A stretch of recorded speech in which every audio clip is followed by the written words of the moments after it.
আসসালামু আলাইকুম। আজকের পর থেকে দুধ পাকন পিঠা আর কখনোই শক্ত হবে না, ভেঙে যাবে না, একদম পারফেক্ট হবে। শুধুমাত্র কয়েকটি টিপস অনুসরণ করবেন। আজ খুব সহজভাবে নতুনদের জন্য রেসিপিটা শেয়ার করেছি। আশা করি আপনাদের সকলের রেসিপিটা ভালো লাগবে। তাহলে চলুন কথা না বাড়িয়ে রেসিপিতে চলে যাই। আমি প্রথমেই পিঠা তৈরি করার জন্য দুধটা মেপে নিব। এতে করে দুধের পরিমাপটা ঠিক থাকবে। আমি এখানে মেজারমেন্ট কাপ দিয়ে মেপে 3.5 কাপ দুধ নিয়ে নিলাম। দুধটা জাল করে 3 কাপ করে নিব।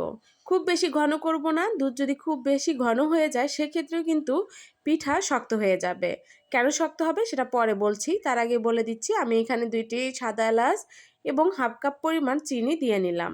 চিনিটা ঠিকঠাক ছিল, যদি আপনি মিষ্টি আরও বেশি খেতে চান তাহলে আরেকটু বাড়িয়ে দিতে পারেন।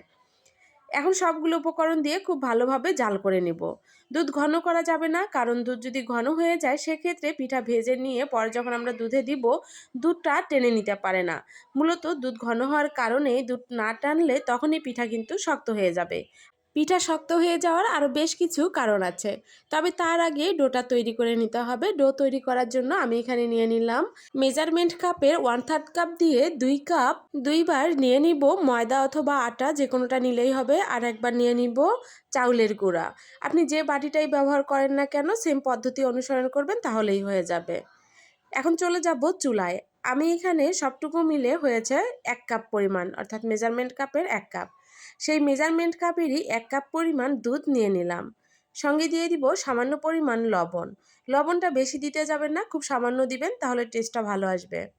দুধের সঙ্গে খুব ভালোভাবে মিশিয়ে নিব। যখন দুধটা এভাবে ফুটে আসবে ঠিক সেই পর্যায়ে আমরা চাউলের মিশ্রণটা দিয়ে দিব। দিয়ে নেড়েচেড়ে ডোটা তৈরি করে নিব। খুব দ্রুত নেড়েচেড়ে দিতে হবে, তাহলে মিশে যাবে এবং এর ভিতরে কোনো গুটি গুটি হবে না। খুব ভালোভাবে মিশে যাওয়ার পর আমি ঢাকনা দিয়ে ঢেকে রেখে দিব 10 মিনিটের জন্য। চুলাটা বন্ধ করে ঢাকনা দিয়ে ঢেকে রেখে দিতে হবে। চুলা জ্বালিয়ে রাখার প্রয়োজন নেই। ফিরে এলাম 10 মিনিট পর। এই 10 মিনিটে ডোটা খুব সুন্দরভাবে সেট হয়ে গেছে। এখন চলে যাব পিঠা তৈরি করার জন্য। এজন্য এখানে নিয়ে নিলাম একটি ডিম। ডিমটা অবশ্যই নর্মাল তাপমাত্রার হতে হবে। এটাকে এখন কাঁটা চামচ দিয়ে খুব ভালোভাবে ফেটিয়ে নিলাম। ডোটা গরম থাকতে থাকতেই খুব ভালোভাবে মেখে নিতে হবে। ডোটা ঠান্ডা হতে দেওয়া যাবে না, ঠান্ডা হয়ে গেলে উপরের অংশটা শক্ত হয়ে যাবে, তখন আর মেখে নিতে সমস্যা হবে, গুটি তৈরি হবে, পিঠার শেপটা দিয়ে নিতে পারবেন না। কিছু সময় মেখে নেওয়ার পর আমি এখানে 1 চামচ পরিমাণ তেল দিয়ে দিলাম। তেলটা দেওয়ার পর এখানে যে ডিমটা নিয়েছি সেই ডিমের মিশ্রণটা দিয়ে দিব। আমি এখানে ডিমের মিশ্রণ অর্ধেকটা দিয়ে দিলাম। একটি ডিমের অর্ধেকটা দিয়ে দিলাম। এখন ডিমটা দিয়ে আবার খুব ভালোভাবে মেখে নিব। আপনার এই মাখার উপরেই নির্ভর করবে যে আপনার পিঠাটা কতটা নরম তুলতুলে হবে। যত বেশি মেখে নিতে পারবেন এর ভিতরে তত বেশি বাতাস প্রবেশ করবে এবং পিঠাটা তত বেশি ফুলকো হবে।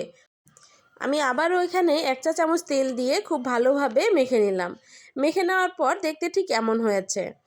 একটু ট্যাপ করলে বুঝতে পারবেন যে এটা কতটা ফ্লাফি হয়েছে এবং নরম তুলতুলে হয়েছে।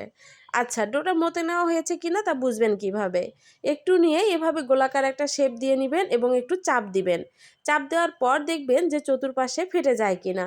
যদি দেখেন যে ফেটে যাচ্ছে তাহলে বুঝবেন আপনার মেখে নেওয়া হয়নি, তখন আবারও খুব ভালোভাবে মেখে নেবেন। ততক্ষণ পর্যন্ত মাখবেন যতক্ষণ না মসৃণ একটা গোলাকার শেপ বা পিঠার শেপটা চলে আসে চাপ দেওয়ার পরেও।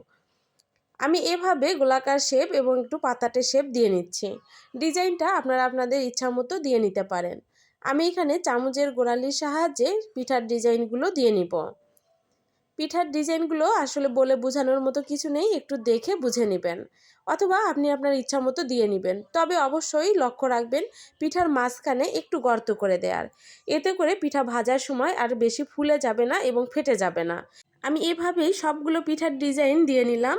দেখুন আমার সবগুলো পিঠার ডিজাইন দিয়ে নেওয়া হয়ে গেছে। এখন চলে যাব চুলায় ভাজার জন্য।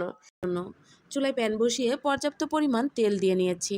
তেলটা ভালোভাবে গরম হয়ে এলে তারপর পিঠাগুলো দিয়ে চুলার আগুনটাকে মিডিয়াম টু লো এর মাঝামাঝি রেখে দিব।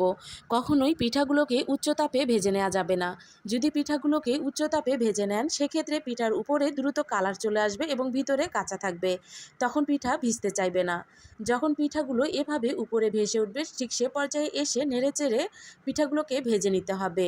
তবে চুলার আগুনটাই একদম কম করে দিয়ে আবার বেশি সময় করে ভেজে নিলে সেক্ষেত্রেও পিঠা শক্ত হয়ে যাবে, উপরের চামড়াটা তখন পিঠা ভিজতে চাইবে না।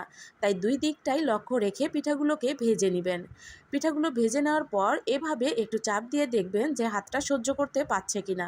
অর্থাৎ পিঠা কুসুম গরম থাকা অবস্থায় কুসুম গরম দুধ দিয়ে নিতে হবে। কখনোই গরম দুধ গরম পিঠাতে দেয়া যাবে না। সেক্ষেত্রে পিঠার উপরে খুলে খুলে যাবে, তখন পিঠা দেখতেও ভালো লাগবে না এবং খেতেও ভালো লাগবে না। এখন ঢাকনা দিয়ে ঢেকে রেখে দিব 4 থেকে 5 ঘন্টার জন্য। সবথেকে ভালো হয় সন্ধ্যায় তৈরি করে সারা রাত রেখে সকালে পরিবেশন করলে। যেহেতু আমার একটু তাড়া আছে আপনাদেরকে দেখানোর, তাই আমি 2 থেকে আড়াই ঘন্টা পরেই আপনাদেরকে দেখিয়ে দিচ্ছি। মাশাল্লাহ, তাতেও পিঠাটা অনেক বেশি নরম তুলতুলে হয়েছে। যদি এই পিঠা আরও কিছু সময় রাখা যেত তবে আরও অনেক বেশি নরম তুলতুলে হতো। একটি নিয়ে আপনাদেরকে কেটে দেখিয়ে দিচ্ছি। আমি কাটলেই আপনারা বুঝতে পারবেন যে পিঠাটা কতটা নরম তুলতুলে হয়েছে, ভিতরটা কতটা রসালো হয়েছে। ভিতরটা দেখে নিশ্চয়ই বুঝতে পারছেন যে এর ভিতরে কতটা ফাঁপা হয়েছে এবং ভিতরে কত পরিমাণ রস ঢুকেছে। আশা করি আজকের রেসিপি আপনাদের সকলের কাছে ভালো লেগেছে। যদি রেসিপি ভালো লেগে থাকে তবে লাইক, কমেন্ট, শেয়ার দিয়ে পাশে থাকবেন। আমার রেসিপি যদি আপনি সহজেই দেখতে চান তবে চ্যানেলটিকে সাবস্ক্রাইব করে বেল বাটনটি অন করে দিতে পারেন। এতে করে আমি ভিডিও আপলোড দেওয়ার সঙ্গে সঙ্গে আপনার কাছে নোটিফিকেশন চলে যাবে এবং আপনি খুব সহজেই আমার রেসিপিগুলো দেখতে পারবেন। সবাই ভালো থাকবেন। সবার সুস্বাস্থ্য কামনা করে আজ এখানেই বিদায় নিচ্ছি। আল্লাহ হাফেজ।